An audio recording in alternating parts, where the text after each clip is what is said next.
Par-delà les péripéties de l'actualité la plus immédiate, ce JT, le dernier de la semaine, va plutôt s'intéresser à deux ouvrages. En effet, deux auteurs assez inattendus, c'est déjà notable, sont à considérer avec attention, si l'on tente de réfléchir sur le devenir de notre société.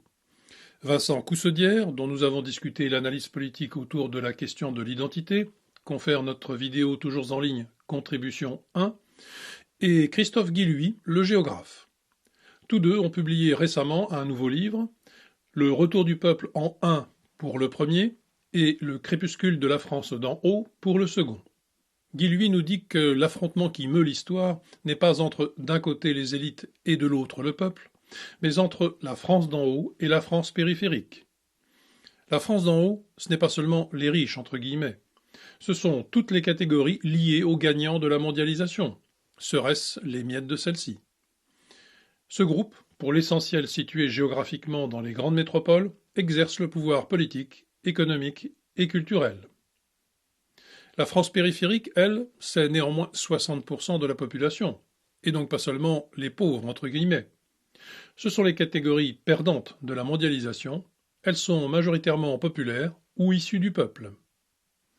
La relégation de la France périphérique par la France d'en haut est un apartheid social et culturel d'une ampleur inégalée à ce jour, et le phénomène est mondial.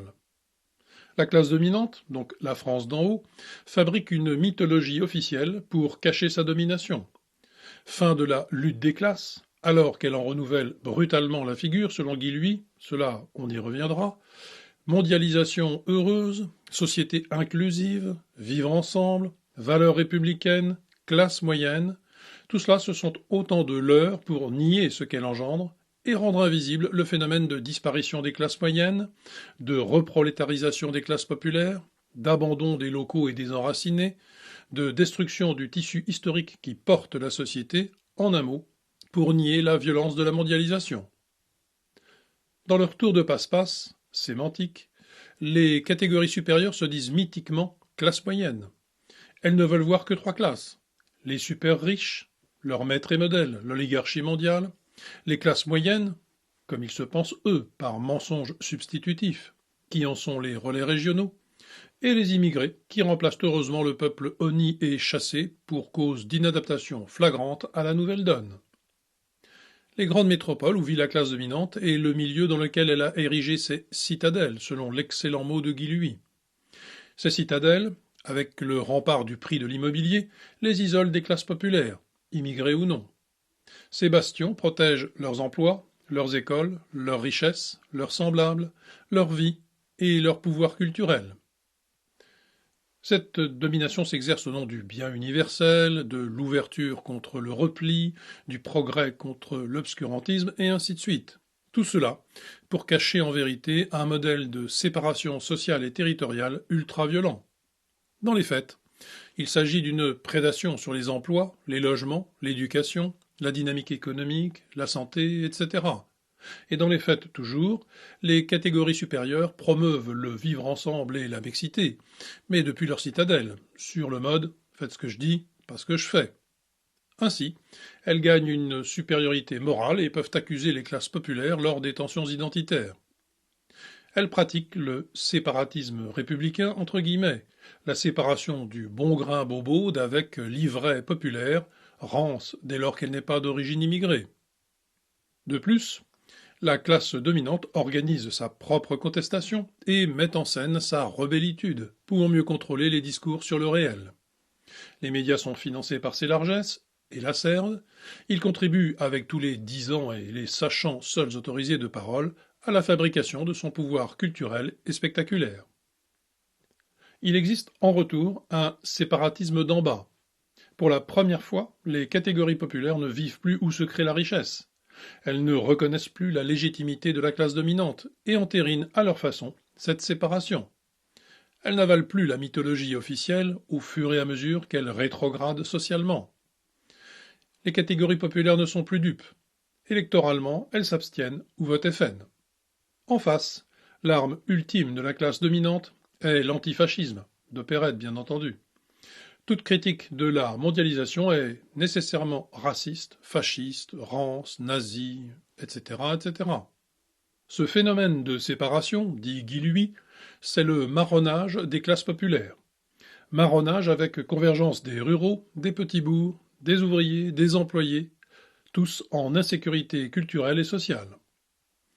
Cette convergence d'un divers que la France d'en haut aurait souhaité aussi diviser que possible pour mieux régner est l'imprévu, fort ennuyeux de la mondialisation. Les classes populaires, immigrées ou non du reste, se concentrent alors sur leur capital social et culturel vu comme une protection. Ce qui renforce la question identitaire, selon Guy Luy, c'est l'intensification de cette insécurité culturelle et sociale. Mais c'est ce que nous discuterons. Pour l'heure et en sorte de résumé, nous dirons que, à l'heure du pseudo-village mondial, c'est le retour du refoulé et la vengeance du village traditionnel qui partout se rebelle pour des raisons, il faut bien le noter, existentielles et pas seulement sociales. Conclusion de Guy Luy, les catégories sociales qui soutiennent la mondialisation sont trop peu nombreuses pour que leur projet de société continue à s'imposer longtemps encore à la France périphérique. Acceptons-en l'augure. La classe dominante, celle qui n'a jamais cessé d'ériger des frontières invisibles, n'a pas vu venir la recomposition sociodémographique des territoires et, in fine, de la société tout entière. Les partisans de l'ordre mondialisé sont structurellement minoritaires. Illustration spectaculaire de ceci, ils prônent maintenant l'indépendance de leur citadelle et l'abandon des périphéries populaires. Confère Londres et Paris, avec le mirifique couple Hidalgo-Sadiq Khan. Ou bien ils réfléchissent presque tout à un système de vote que l'on pourrait dire coefficienté.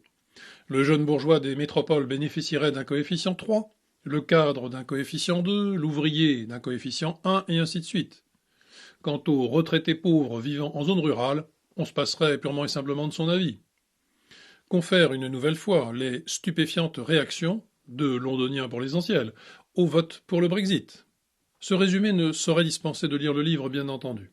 Au moins fait-il voir que ça décoiffe, et que c'est fort intéressant. Guy Luy vient de la gauche. C'est, pour le dire grosso modo, un chevènementiste. Mais c'est surtout un honnête homme, quelqu'un qui ne renonce pas à tenter de décrire le réel. Venons-en maintenant à un petit peu de discussion, succinctement.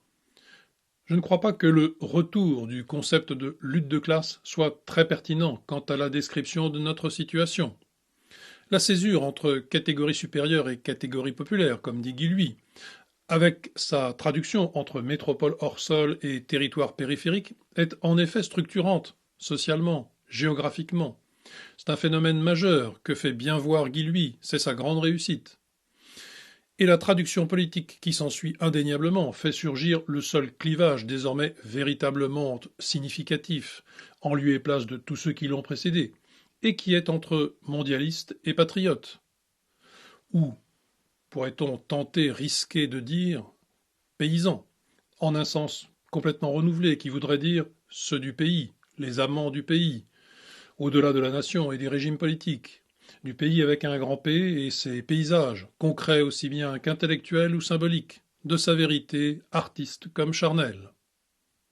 Mais sur ce plan, il ne s'agit pas d'une lutte de classe, mais bien plutôt d'abord d'une résistance, en raison des conséquences sociales induites par ce que l'on présente comme un progrès impérieux et qui est manifestement délétère, ce que voit bien Guy Luy, mais plus profondément d'une insurrection, celle d'un être au monde singulier, porté par une mémoire, une histoire, une langue, une civilisation, qui voit liquider toutes les conditions de possibilité de se pérenniser, qui se voit mourir, qui pisait dans la déchéance et le mépris, et qui voudrait le refuser, mais sans savoir comment contrer cette liquidation, ni vers où se projeter. Ce que Guy Luy, là, voit moins bien, mais sur quoi Coussaudière, notre second auteur, informe avec force. La résistance, comme résistance au progrès décrété, est ambiguë. Les richesses et facilités dont on est de plus en plus séparé, pour une certaine part, on les désire, on les jalouse. Et elle est le fait d'une kyrielle de sous-catégories sociales qui, sur ce plan, ne sont pas véritablement unies, de très loin s'en faut. En revanche, l'insurrection d'une singularité réalise cette unité, et elle est une promesse d'avenir, de reprise. Elle est proprement révolutionnaire, car elle est grosse d'une création, la seule qui vaille. Malraux disait « Toute création est la lutte d'une forme en puissance contre une forme imitée. Et l'imitation créatrice des anciens, c'est ce qu'il faut retrouver, contre les ersatz artificiels de la modernité modernante et de son toujours nouveau répétitif. Au fond, les vrais déshérités sont les pseudo-riches, et les derniers héritiers sont les couches populaires, désemparées car orphelines de ceux qui devraient les sublimer. C'est donc aux fragments épars et limités, aux restes de culture qui se maintiennent ici et là chez des individus improbables, des isolats perdus dans l'océan de la pacotille bruyante, c'est à cela que revient la responsabilité de répondre à cet appel. Et c'est le cœur du politique. Ce qui nous ramène à Cousdière, qui lui voit bien la dimension essentielle de ce combat, par-delà l'économique et le social, et en deçà des luttes entre groupes au sein d'une société, un en deçà fondateur. Il faut réinstituer le peuple, dit-il, c'est-à-dire, dans la suite de ce que nous disons, il faut qu'il se ressaisisse de la véritable richesse. Pour Guy Lui, le prisme est principalement social, et la révolte identitaire est une conséquence. Ce n'est pas faux en termes d'enchaînement des causes. Mais si elle est provoquée par la submersion migratoire, la question identitaire n'en est pas moins première, et là, c'est Cousdière qu'il faut lire. On ne va pas le résumer à son tour, ce serait trop long, et je renvoie à la vidéo déjà citée, ainsi qu'à celle consacrée à la question de l'identité, ou à celle, très liée, qui est consacrée à la question de l'universalisme. Toutes vidéos en ligne sur notre chaîne YouTube Que demeure la France. On touchera un mot tout de même du dernier livre de Coussedière, en paraphrasant l'un de ses passages clés, où il s'appuie sur Péguy, en rappelant que pour Péguy, la République n'est pas seulement un régime juridique et politique, que l'on pourrait ressaisir à travers l'analyse de ses institutions, mais que la République est l'aventure d'un peuple libre. Les républicains ne la connaissent plus guère, cette aventure, ils ne connaissent que les individus d'un côté et l'État de l'autre, lui-même chargé de les tenir ensemble. Que de tels républicains puissent être les plus dangereux adversaires de la République, telle a été l'intuition centrale d'un Péguy, à travers l'opposition si célèbre mais si peu comprise qu'il formula entre mystique et politique. Le caractère mystique de la République ne signifie pas qu'elle consisterait en une idée, en laquelle communierait le mystique républicain prêt à se sacrifier pour elle. L'opposition proposée par Péguy n'est pas une opposition idéaliste. Mystique désigne en réalité une certaine manière d'être ensemble. Mystique désigne l'expérience qu'un peuple fait de son unité à travers la forme nationale qu'il a su donner à ses mœurs. Cette mystique est foncièrement identitaire. Et la politique est la représentation abstraite de cette unité invisible et mystique du peuple. La politique cherche à traduire, dans le langage du bien commun, l'unité pré-politique du peuple. C'est ce que disait très clairement Rousseau, dont on a oublié cet aspect fondamental à ses yeux. Cousdière le rappelle remarquablement bien. Voilà pourquoi, selon la fameuse formule de Péguy, tout commence en mystique et finit en politique. Remettre au premier plan la mystique avec Péguy, c'est remettre au premier plan le peuple français, peuple dont l'unité pré-politique traverse l'affrontement apparent des régimes et des périodes historiques.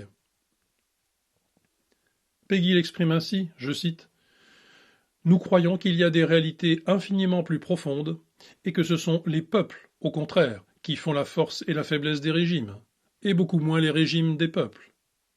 Ce que nous voulons savoir, c'est ce qu'il y avait derrière, ce qu'il y avait dessous, comment était fait ce peuple de France. Enfin, ce que nous voulons savoir, c'est quel était, en cet âge héroïque, le tissu même du peuple. » Fin de citation. L'intuition majeure de Péguy est que la République est beaucoup plus profondément la forme même d'un peuple, l'institution même d'un peuple.